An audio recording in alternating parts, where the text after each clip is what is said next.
तो क्या होगा, वो थोड़ी सी उसकी डेंसिटी CSF से ज्यादा है, उसकी डेंसिटी CSF से ज्यादा, मान लिया कि यहाँ पे डी ये है, ये नंबर है, यहाँ पे हमने दे दी दवाई, देने के बाद क्या हाइपरबेरिक है, हैवी है वो ड्रग, तो वो अपनी से ज्यादा थोड़ी उसकी डेंसिटी हैवी है तो वो घूम सकती है, मतलब अपर की तरफ जा सकती है, नॉर्मली लोअर की तरफ। हेलो फ्रेंड, कैसे आप सभी, उम्मीद करता हूँ कि अच्छे होंगे। दोस्तों आज की जो वीडियो में लेके आया हूँ, उस वीडियो में हम वो बात करेंगे कि जैसे कि रीजनल अनेस्थीसिया होती है, उसकी कैटेगरीज के बारे में बात करेंगे, spinal anaesthesia and epidural anaesthesia, दोनों को कंबाइंड लेके चलेंगे इस वीडियो में, क्योंकि मुझे कई कमेंट आए थे, मेरे दोस्तों ने, काफी लोगों ने कहा था कि सर आप spinal anaesthesia and epidural anaesthesia में डिफरेंस बताएं, क्या होती है, क्या प्रोसीजर क्या होता है, क्योंकि हम लोग जब भी कभी भी अगर यूट्यूब पे देखें तो प्रोसीजर लगाते हुए दिखाया जाता है, प्रोसीजर के बारे में ज़्यादा दिखाया जाता है। तो मैंने एक प्रैक्टिकली वीडियो बनाई थी इसके ऊपर, स्पाइनल अनेस्थीसिया की प्रिपरेशन के ऊपर। तो आज इसमें थ्योरिकल पार्ट को हम कवर करेंगे और थ्योरिकल पार्ट में हम बात करेंगे, मैं आपको पहले डिस्कशन कर लेते हैं कि हम इस वीडियो में करने वाले क्या हैं।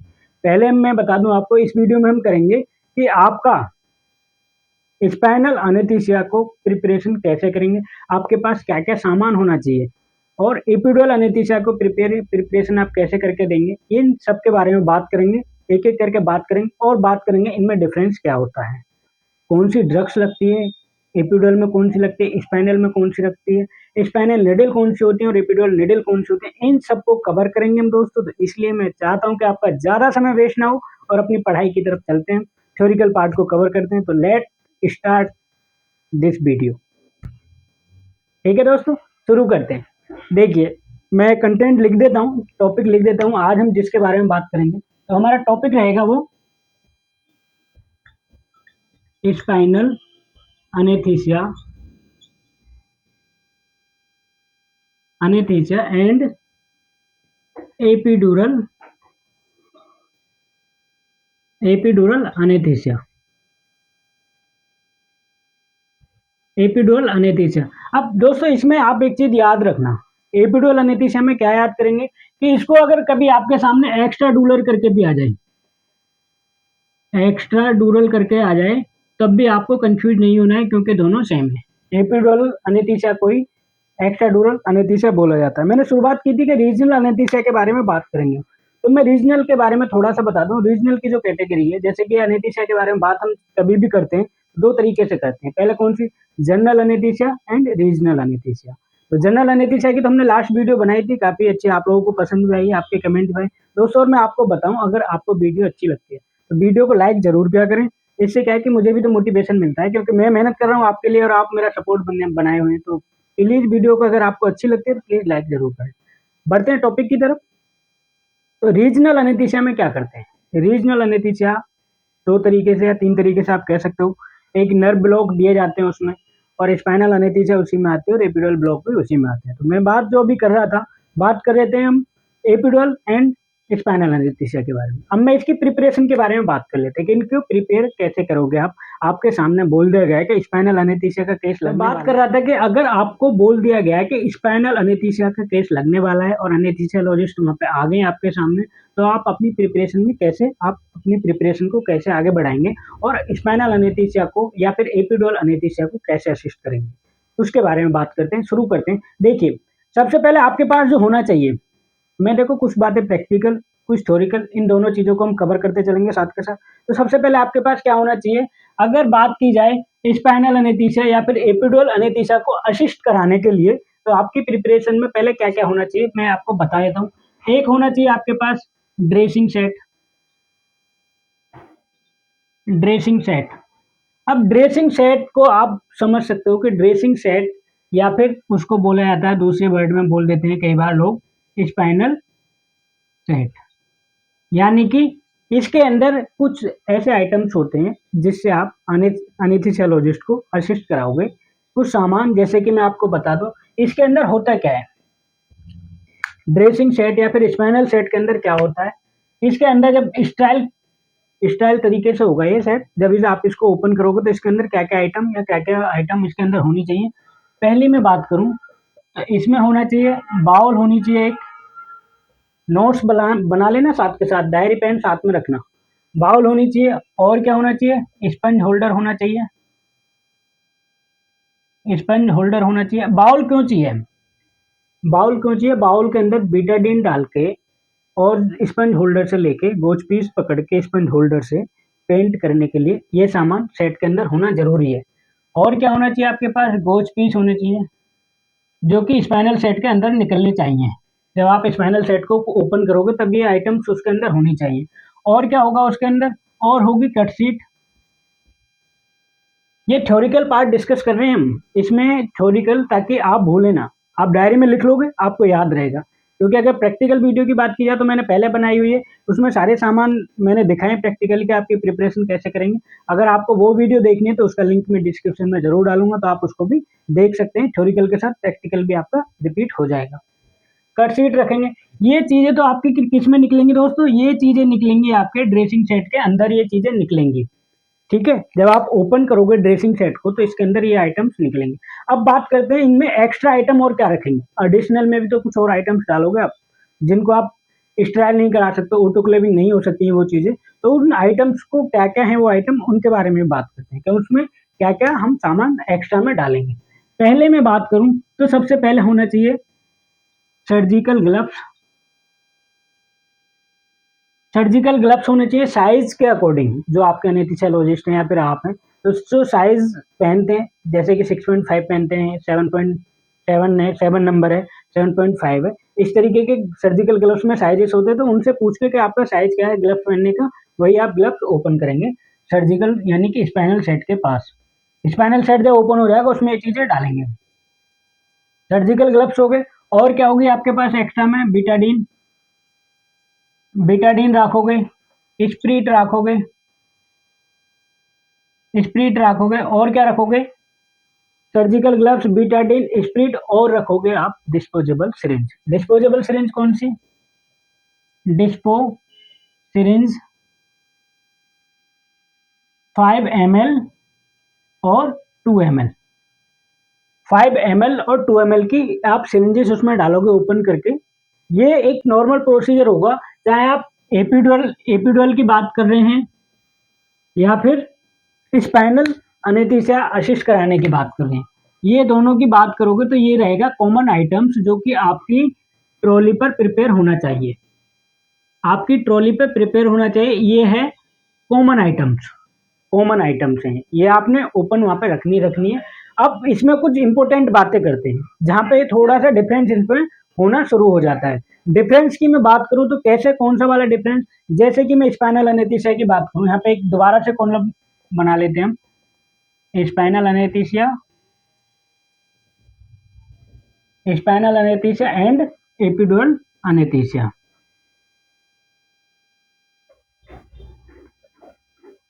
एपिडुरल अनेस्थीसिया ये हो गए। अब इनमें डिफरेंस क्या, कॉमन चीजें कौन कौन सी अलग रखेंगे हम? देखो, ये तो कॉमन हो गई कि भाई ये कॉमन है, ये तो आपको एपिडुरल में भी चाहिए और स्पाइनल में भी चाहिए। अब कुछ चीजें एडिशनल में, और कुछ चीजें इनकी कैटेगरीज के वाइज अलग अलग होती है। वो क्या होती है? जैसे कि आपके पास होनी चाहिए इसमें स्पाइनल निडल। अगर हम बात करें स्पाइनल असिस्ट कराने की तो आपके पास होनी चाहिए स्पाइनल निडल 25 गेज की होनी चाहिए या फिर 26 गेज की होनी चाहिए एडल्ट के अकॉर्डिंग। अब यहाँ पे मैं आपका होमवर्क दे देता हूँ, कमेंट जरूर करना, क्योंकि आप कमेंट करोगे तो सपोर्टिंग मिलेगी। क्योंकि इसमें होमवर्क क्या रहेगा, मैं इसमें बस आपको नाम बता रहा हूँ। जैसे कि मैंने पिछली जनरल एनेस्थेटिक ड्रग्स में किया था, इंटूबेशन के बारे में बताई, तो काफी अच्छे कमेंट आए थे और मुझे मोटिवेशन मिला था कि हाँ जो मैं बोल रहा हूँ उसको आप फॉलो भी कर रहे हैं। क्योंकि देखो, ताली एक हाथ से नहीं बजती है, ताली दोनों हाथ से बजती है। मैं मेहनत कर रहा हूँ, आप मेरे साथ मेरी सपोर्ट बनाए हुए क्यों कर रहे हैं? मेहनत, हम मेहनत क्यों कर रहे हैं? हम मेहनत इसलिए कर रहे हैं क्योंकि आप, चाहे आप एग्जाम की प्रिपरेशन कर रहे हैं या फिर अपनी गवर्नमेंट जॉब के लिए प्रिपरेशन कर रहे हैं या फिर अपने थ्योरिकल पार्ट को स्ट्रॉन्ग कर रहे हैं, मेहनत तो दोनों ही कर रहे हैं ना। आप भी कर रहे हो, मैं भी कर रहा हूँ। तो क्या होगा, ताली जब भी बजेगी जब दोनों हाथ मिलकर तालियां बजाएंगे। एक हाथ से कभी ताली नहीं बजती है। मैं कर रहा हूँ, आप मुझे फुल सपोर्ट कर रहे हैं, मुझे पूरी उम्मीद है आप पहले से ही करते हैं, इसलिए मैं बोल रहा हूँ कमेंट जरूर करना है, क्योंकि ये आपका होमवर्क है और ये क्वेश्चन है एग्जाम के अकॉर्डिंग है जो मैं आपको देने वाला हूँ। और क्या है वो सवाल, क्या है मैं आपको बता दूं कि जो स्पाइनल निडल होती हैं कितने नंबर की होती हैं और उनके कलर कोडिंग क्या है। टोटल निडल के नंबर होने चाहिए जो स्पाइनल एनेस्थीसिया में स्पाइनल निडल का इस्तेमाल किया जाता है, वो आप मुझे कमेंट में बताओगे, और उनके कलर कोड भी मुझे आप कमेंट में बताओगे। बता तो मैं अभी भी सकता हूँ, लेकिन कुछ चीजें आपके लिए होमवर्क होनी चाहिए, क्योंकि मुझे कई मेरे कलीग्स दोस्त हैं जिन्होंने यूट्यूब पे ही कमेंट करके बोला है कि सर कुछ क्वेश्चन दिया करो ताकि हम उसको रिप्लाई किया करें। तो ये एक तरीके का आपका क्वेश्चन होगा कि आप मुझे बताओगे स्पाइनल निडल्स के बारे में, उनके कलर और गेज के बारे में। क्लियर है? आगे बढ़ते हैं। अब यहाँ पे डिफरेंस समझते हैं। स्पाइनल निडल का दूसरा नाम भी होता है। स्पाइनल निडल का दूसरा नाम होता है, क्या बोलते हैं उसको? क्विंकी निडल भी बोला जाता है। स्पाइनल निडल को क्विंकी निडल भी बोला जाता है। अगर आपके एग्जाम में ये बोल के आ गया कि क्विंकी निडल का गेज आप कौन सी सर्जरी में या कौन सी, जब एनेस्थीसिया प्रोसीजर दिया जाता है तो कहाँ पे इस्तेमाल करते हैं, तो क्विंकी निडल क्या है कि स्पाइनल निडल को ही बोला जाता है। क्विंकी निडल मेडिकल वर्ड है, स्पाइनल निडल रूटीन वर्ड है कि लोग स्पाइनल एनेस्थीसिया कह देते हैं कि स्पाइनल निडल ओपन कर दो, इस तरीके से। तो क्या है ये क्विंकी निडल, इसको बोला जाता है। इंपॉर्टेंट बात है, याद रखना, 1 नंबर का एमसीक्यू बन जाता है एग्जाम में।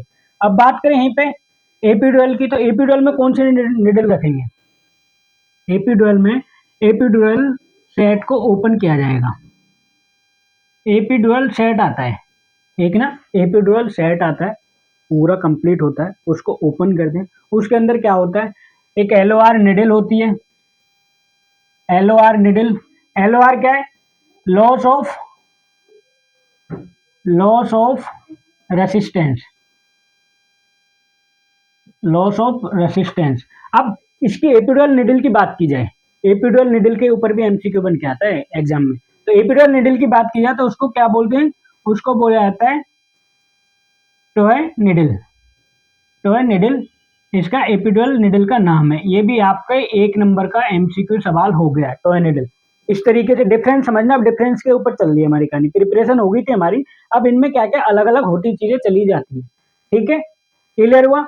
अब बात करते हैं, निडल की हो गई। अब और क्या एक्स्ट्रा रखेंगे? एक्स्ट्रा रखेंगे यहाँ पे, इसमें कौन सी दवाई ओपन करेंगे? इसमें दवाई जो ओपन करेंगे हम, इंजेक्शन कौन सा लगेगा? इसमें इंजेक्शन लगेगा बुपिवाकेन हैवी, बुपिवाकेन हैवी 0.5%। इसमें कौन सा लगेगा? इसमें लगेगा बुपिवाकेन 0.5% प्लेन।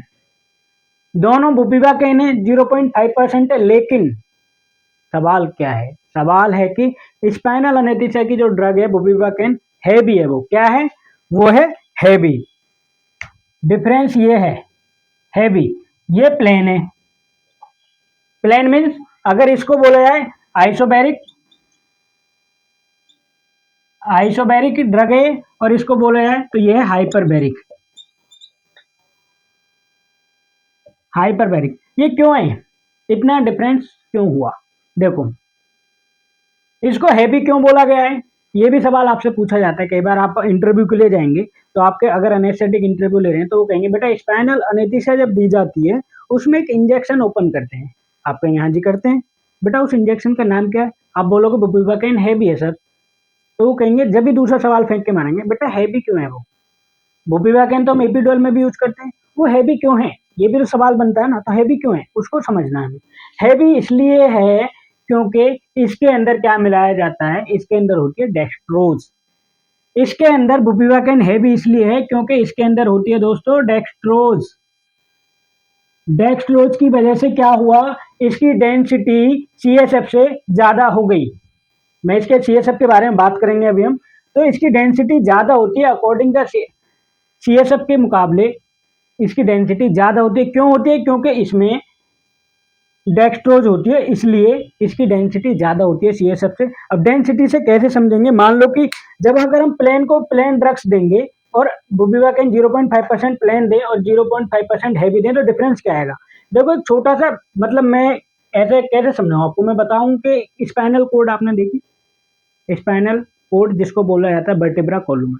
वर्टेब्रा कोलुमन इस तरीके से होती है, ऐसे ऐसे लेयर बनी होती है। अब वर्टेब्रा कोलुमन बोलने को कितनी बोन होती है? उसके अंदर होती है 33 बोन। डिफरेंस समझना, मैं डिफरेंस आपके सामने क्लियर करता हुआ चलता हूँ, उससे आपको समझ आएगी क्या है।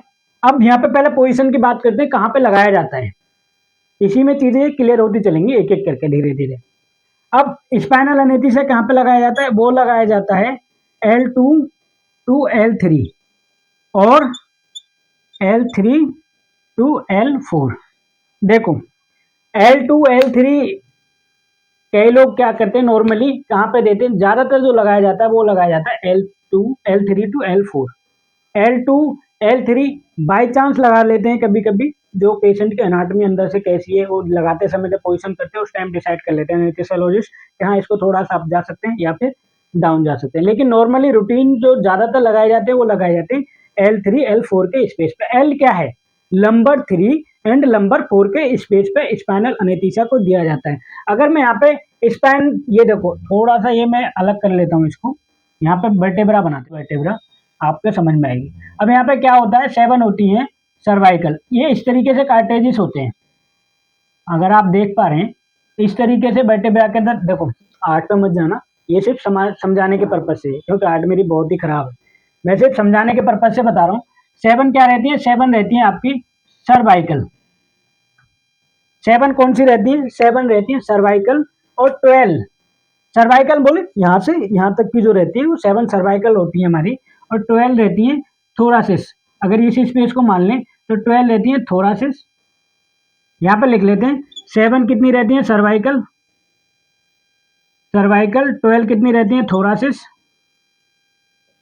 थोरासिस, और 5 कितनी रहती है लंबर, और 5 कितनी रहती हैं कोकाक्स भी बोलते हैं, और 4 कितनी रहती है, 4 रहती है सैक्रल। टोटल होती है 33। अब बात यहीं से शुरू हो रही थी, कहाँ पे लग रहा था स्पाइनल एनेस्थीसिया, वो लग रहा था लंबर रीजन में, यानी कि लंबर स्पेस आप ये मान लो यहाँ पे लग रहा था। कहाँ पे लग रहा था दोस्तों, ये तो लग रहा था लंबर रीजन में लग रहा था, और लग कहाँ पे रहा था ये भी पता होना चाहिए, कहाँ पे लग रहा था, ये स्पेस कौन सा था। स्पेस की बात करें तो ये लग रहा था सब एरकेनोइड, एरकेनोइड, सब एरकेनोइड स्पेस में लग रहा था। कहाँ पे, ड्यूरामेटर को पंक्चर करके, पंक्चर करके इसके आइडेंटिफाई कैसे करेंगे कि हमारा स्पाइनल एनेस्थीसिया सही जगह पे दिया गया है। अगर इसके आइडेंटिफिकेशन की बात की जाए, आइडेंटिफाई की बात की जाए कि इसको हम कैसे पता करें कि हमारा जो हमने स्पाइनल एनेस्थीसिया का इंजेक्शन इंजेक्ट किया है वो सही पोजीशन पे है, वो हमें कैसे पता चलेगा। उसके लिए क्या करते हैं, जैसे हम डोरामेटर को पंक्चर करते हैं, निडल अंदर जाती है, क्योंकि उनकी निडल यानी कि स्पाइनल निडल जब अंदर जाती है तो क्या होता है, यहाँ पे होता है CSF, CSF, CSF मौजूद होता है उस स्पेस में। CSF क्या है, CSF होता है cerebro, cerebro spinal fluid,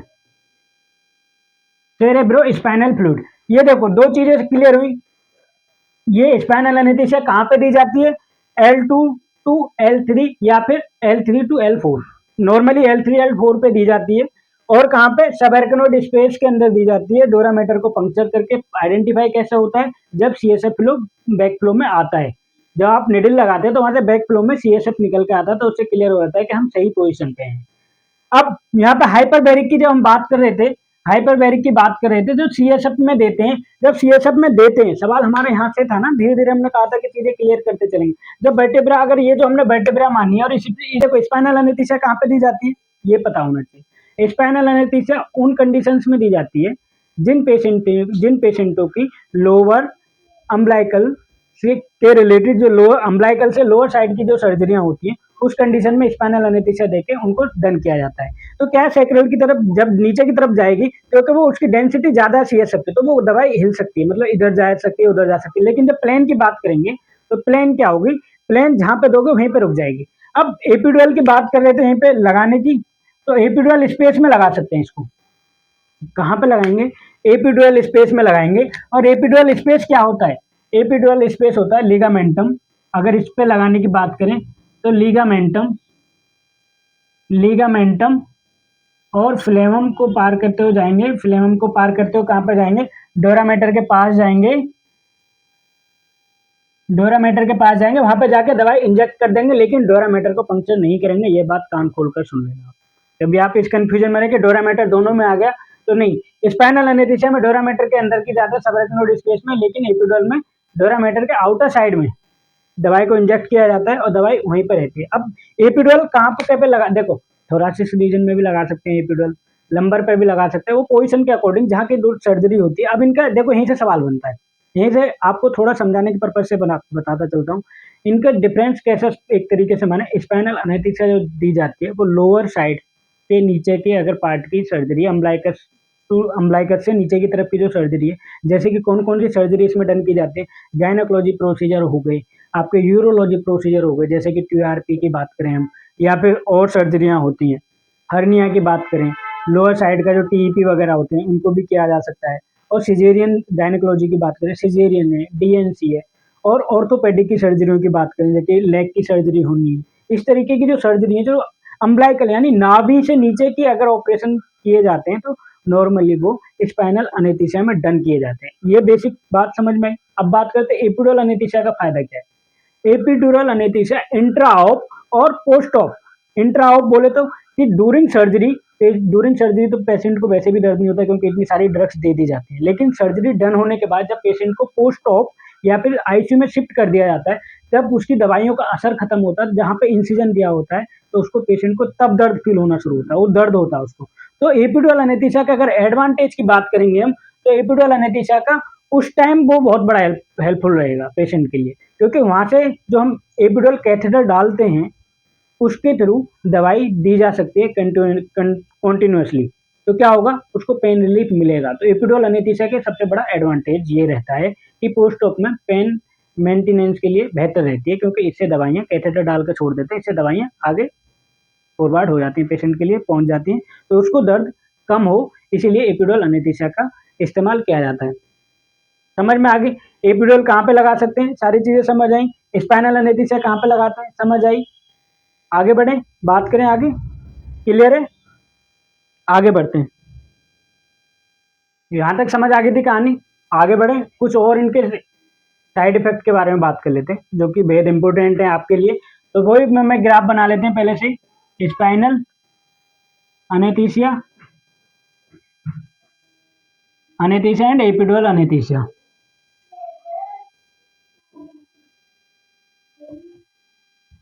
epidural anaesthesia clear है। दवाई तक बात हो गई थी, स्पेस की बात हो गई थी। अब बात करते हैं इनके डिसएडवांटेज की, जो इनके साइड इफेक्ट होते हैं। साइड इफेक्ट क्या है, अगर मैं बात करूं तो इसका साइड इफेक्ट अगर मैं बात करें, स्पाइनल एनेस्थीसिया का सबसे बड़ा साइड इफेक्ट और कॉमन साइड इफेक्ट कौन सा होता है ये हमें पता होना चाहिए, ये कई बार एग्जाम में पूछा जाता है सवाल।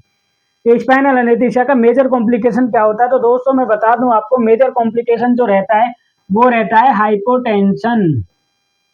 क्या रहता है, हाइपोटेंशन। सबसे ज्यादा कॉमन साइड इफेक्ट की बात करें स्पाइनल एनेस्थीसिया में तो वो रहता है हाइपोटेंशन। हाइपोटेंशन अगर मैं और आसान भाषा में बताना चाहूँ तो BP कम होना, अचानक से BP गिर जाना, वो कहलाता है हाइपोटेंशन। तो क्या रहता है इसका कॉमन साइड इफेक्ट, हाइपोटेंशन, और कितना रैपिड, रैपिड इसको बोला जाएगा। क्या बोला जाएगा, रैपिड कंडीशन में हाइपोटेंशन इसको होता है। रैपिड कंडीशन मतलब बहुत जल्दी से हाइपोटेंशन कॉम्प्लिकेशन ये देखा जाता है स्पाइनल एनेस्थीसिया के साथ। और वहीं मैं बात करूं एपिड्यूरल एनेस्थीसिया से, तो ये भी क्या करता है, ये भी करता है हाइपोटेंशन, हाइपोटेंशन, लेकिन ये करता है स्लो। क्या करता है ये करता है स्लो, और जो स्पाइनल एनेस्थीसिया है वो करता है रैपिड। समझ में आया डिसएडवांटेज दोनों का। और बात करें और क्या करता है ये,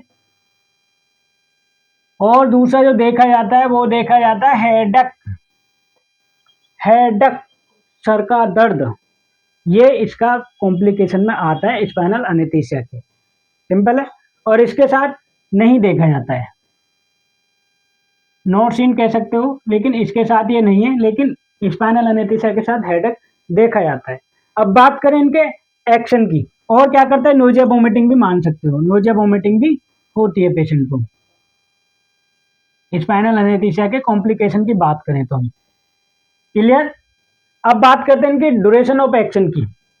अगर बात की जाए इसके स्पाइनल एनेस्थीसिया कितनी देर में इफेक्ट करती है, तो दोस्तों वो करती है 2 to 5 मिनट के अंदर इसका इफेक्ट आ जाता है। एक्शन ऑफ ड्यूरेशन की बात की जाता हूं, इतनी जल्दी इसका 2 से 5 मिनट के अंदर स्पाइनल एनेस्थीसिया को लगाने के बाद, दवाई इंजेक्ट करने के बाद असर आना शुरू हो जाता है। कितनी देर में? 2 से 5 मिनट में। वहीं मैं बात करूं एपिड्यूरल एनेस्थीसिया की, तो दोस्तों उसमें रहता है 15 टू 20 मिनट। इसका उसका बोला जाए तो रैपिड है, इसका है स्लो। तो ये थी हमारी स्पाइनल एनेस्थीसिया से बेसिक और एपिड्यूरल एनेस्थीसिया से बेसिक जानकारी। तो दोस्तों इसमें मैंने थोड़ा सा कवर करने की कोशिश की थी कि आपको इनका पता लग सके कि इनके डिफरेंस क्या है और स्पाइनल एनेस्थीसिया एक्चुअली है क्या और एपिड्यूरल एनेस्थीसिया है क्या। ये मैंने थोड़ा मिक्सअप कंटेंट रखा था, आपके कई कमेंट आए थे इसलिए। तो दोस्तों अगर आपको वीडियो अच्छी लगी है तो वीडियो को लाइक जरूर करें और वीडियो को शेयर ज़्यादा से ज़्यादा करें। अगर आप मेरे चैनल पर नए हैं तो चैनल को प्लीज़ सब्सक्राइब करें। Thank you so much for watching this video. और जो सवाल दिया हुआ है उसका आंसर जरूर कमेंट बॉक्स में बताएं। And thank you so much.